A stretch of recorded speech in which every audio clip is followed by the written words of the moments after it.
అందరికీ నమస్కారం. నేను మీ Anil Kumar. Welcome back to my channel mister Cherukuvada. గత 4 భాగాలుగా సుందరకాండ నేను సక్సెస్‌ఫుల్‌గా మీ ముందు ఉంచాను. సింప్లిఫైడ్ వేలో రియల్ టైమ్ ఎగ్జాంపుల్స్ చెప్పి మీ దగ్గరికి తీసుకొచ్చాను అని నేను అనుకుంటున్నాను. ఈరోజు చివరి భాగం. నేను ముందరే చెప్పినట్టు 5 భాగాలుగా విభజించి డివైడ్ చేసి మీ ముందుకి సింప్లెస్ట్ ఆఫ్ ది సింప్లెస్ట్ వేలో రియల్ టైమ్ ఎగ్జాంపుల్స్ చెప్పి మీ దగ్గర తీసుకొచ్చాను. సో ఇలాంటివి ఇంట్రెస్టింగ్ కంటెంట్ మీకు మరింత కావాలి అంటే please do subscribe to my channel mister Cherukuvada. Like చేయండి వీడియోని, సబ్స్క్రైబ్ చేసుకోండి నా ఛానల్ని. మీ ఫ్యామిలీ ఫ్రెండ్స్తో షేర్ కూడా చేసుకోండి. సో ఈరోజు 5th భాగం. ఈ 5th భాగంలో మనం ఏమి చెప్పబోతున్నానో మీకు ముందరే ఒక జిస్ట్ ఇచ్చేసి మ్యూజిక్ తర్వాత 5th భాగంలోకి వెళ్ళిపోదాం. రాముడు లంకలోని రావణుని సైన్యాన్ని ఎలా ఎదుర్కొన్నాడు, ధర్మం ఎలా విజయం సాధించిందో, అండ్ సీతమ్మ తిరిగి మన రామయ్య దగ్గరకు ఎలా చేరింది అనేది ఈ భాగంలో 5th అండ్ ఫైనల్ భాగంలో మనం తెలుసుకుందాం. చిన్న చిన్న తప్పులు ఏవైనా ఉంటే క్షమించండి నన్ను. నేను అంత పెద్ద గొప్పవాడిని ఏమి కాదు, కానీ చిన్న చిన్న తప్పులు ఏవైనా ఉంటే క్షమించండి. అవన్నీ ఓవర్కమ్ చేసుకుని అవన్నీ చేసుకుంటాను. మీకు ఏవైనా అనిపిస్తే అవి కామెంట్స్ రూపంలో తెలియజేయండి. మ్యూజిక్ తర్వాత ఈ ఫైనల్ వీడియోలోకి ఆఖరి భాగం మనం చెప్తాం, మీ ముందుకు వస్తాం.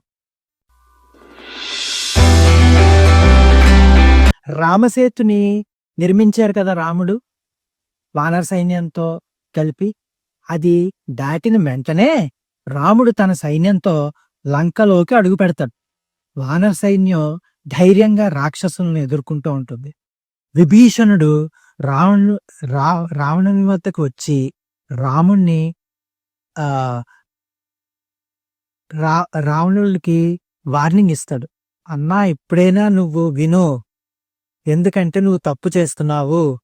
రాముడు ఇక్కడికి వచ్చారు, ఇప్పటికైనా సీతని రాముడికి అప్పచెప్పేయ్ అని చెప్తాడు. ససేమరా రావణాసురుడు.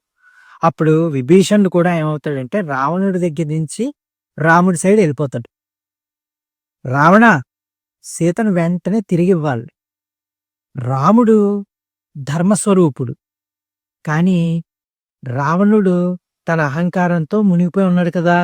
సో ఎవ్వరి మాట వినే స్థితిలో లేడు. సో విభీషణుడు కూడా రాముడు దగ్గరికి చేరుతాడు. పైగా ఇంకో మాట అంటాడు, ఎవరికి రాముడి భయం ఉంది, అతను కనుక యుద్ధానికి ఆదేశిస్తే నాకేం భయం లేదని మాట్లాడతాడు.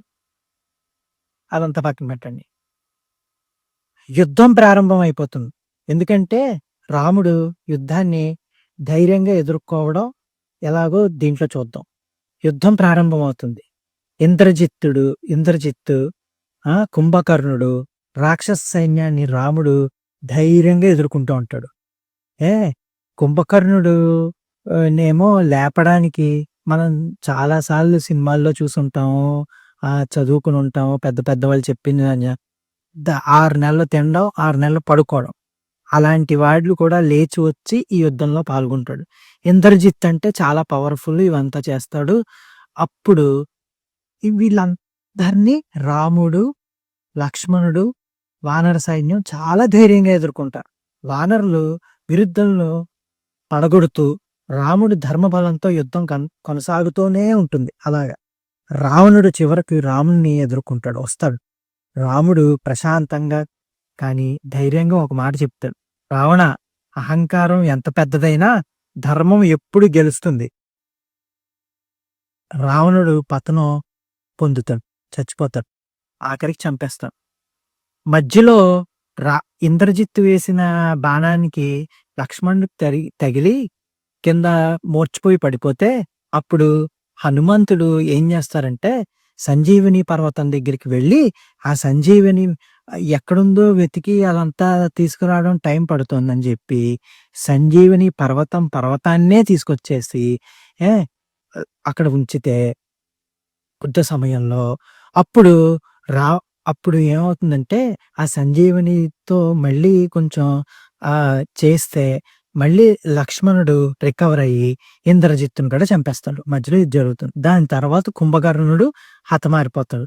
దాని తర్వాత ఆఖరికి రావణాసురుడిని కూడా హతమారుస్తారు. రావణాసురుడిని హతమార్చేటప్పుడు ఏమవుతుందనుకుంటున్నారు? ఫస్టు 10 తలల రావణుడు కాబట్టి ఎన్ని సార్లు ఎంత కొట్టినా తను ఎంతకీ హతమవ్వడు.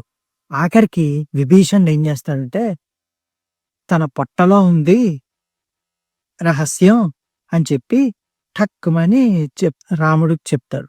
రాముడు పొట్టలో వేసి కొడతాడు. అక్కడికి రావణాసుడు చనిపోతాడు. తర్వాత సీతమ్మ తల్లితో మళ్ళీ రాముడు వెళ్ళి సీతమ్మ తల్లి మళ్ళీ కలుసుకుంటాడు. రాముడు సీతమ్మను ఆరాధనతో, ప్రేమతో దగ్గరికి తీసుకుంటాడు. సీత హృదయం కష్టకాలంలో కూడా రాముడిని తలుచుకోవడం, రాముడి విశ్వాసంలోనే నిలిచింది కదా! సీతమ్మ అప్పుడు ఒకటంటూ, ప్రభూ మీకు నా విశ్వాసం ఒక సాక్ష్యం. రాముడు అంటాడు, మాతా మీ ధైర్యం, భక్తి, నిబద్ధతతోనే ఈ విజయాన్ని సాధించాం సీత అంటాడు.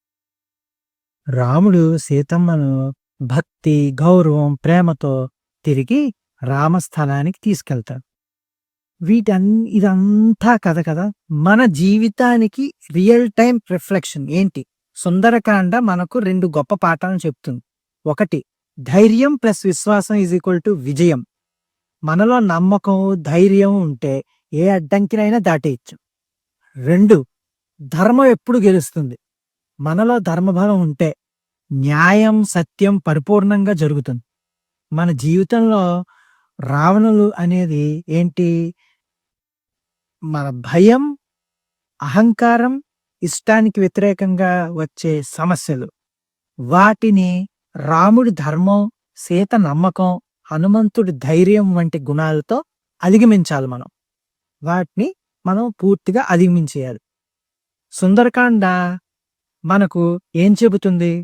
ఒక్కొక్క క్యారెక్టరు. హనుమంతుడు ధైర్యం, భక్తి. సీత సీతమ్మ విశ్వాసం, నిబద్ధత. రాముడు ధర్మబలం, విజయం. అంతిమంగా రాముడు సీతను మరియు హనుమంతుడు మనకి నేర్పించేదేంటి? రాముడు, సీత మరియు హనుమంతుడు మనకి నేర్పించేదేంటి? ధర్మం ఎప్పుడూ గెలుస్తుంది. విశ్వాసం, భక్తి మరియు ధైర్యం మన బలమైన ఆయుధాలు. ఇదే నేను సుందరకాండ ఈ ముందుకి సింప్లెస్ట్ వేలో చెప్దామని అనుకున్నది. అంటే స్టోరీ మొత్తం చాలా పెద్దది, ఎలాబరేట్ చేసి చెప్తే అది వేరే విధంగా చెప్పచ్చు. కానీ చిన్న చిన్న వాటిగా ఎగ్జాంపుల్స్తో చెప్తే, రియల్ టైం ఎగ్జాంపుల్స్తో చెప్తే బాగా వెళ్తుందని నేను చెప్పాను. మన జీవితంలో లంకలు అంటే ఏంటి? రావణులు అంటే మనలో ఉన్న నెగిటివిటీ, మనలో ఉన్న ఇవన్నీ చెడు, అవన్నీ అధిగమించడానికి మనకి ఏం కావాలి? భక్తి కావాలి, ధర్మం కావాలి, ధైర్యం కావాలి. ఇవి ఎప్పటికీ మనకు మార్గదర్శకంగా ఉండాలి. ఇది ఫ్రెండ్స్, నేను మీతో షేర్ చేసుకుని మీతో చెప్దాం అనుకుని సింప్లిఫైడ్ వే ఆఫ్ సుందరకాండ ఇదే. ఈ 5 పార్ట్స్ మీరు బాగా ఆదరించినందుకు, నన్ను నా ఛానల్ని బ్లెస్ చేస్తున్నందుకు I'm very much thankful to you all. ఇలాంటి మరిన్ని ఇంట్రెస్టింగ్ వీడియోస్ కోసం please do subscribe to my channel mister Cherukuvada. Like చేయండి, షేర్ చేయండి, సబ్స్క్రైబ్ చేసుకోండి. Thanks a lot.